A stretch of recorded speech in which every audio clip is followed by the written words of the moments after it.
सामईन व नाज़रीन, अज़ीज़ तलबा व तालिबात, अस्सलामु अलैकुम।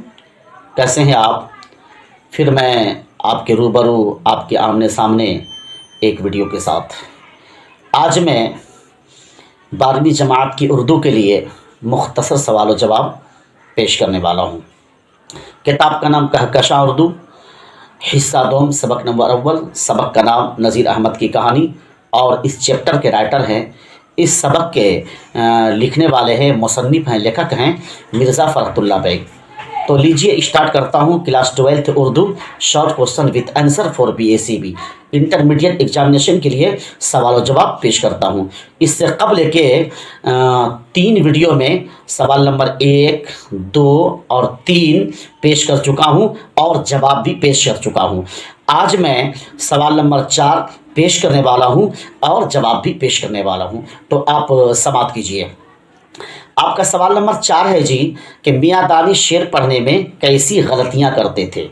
आपका सवाल नंबर 4 है कि मियां दानी शेर पढ़ने में कैसी गलतियां करते थे। तो मियां दानी शेर पढ़ने में एराब की गलती नहीं करते थे, मतलब ज़बर, ज़ेर, पेश वगैरह की गलती नहीं करते थे, लेकिन मियां दानी शेर को इस अंदाज से पढ़ते थे कि शेराना लबो लहजे में, शायरी अंदाज में नहीं पढ़ते थे, बल्कि बातचीत की तरह वो पढ़ते थे, जिसकी वजह से मौलवी नज़ीर अहमद साहब मियां दानी से काफ़ी कुफ्त रहते थे और उनको तकलीफ़ होती थी, काफ़ी उनको परेशानी होती थी, उनको सदमा होता था।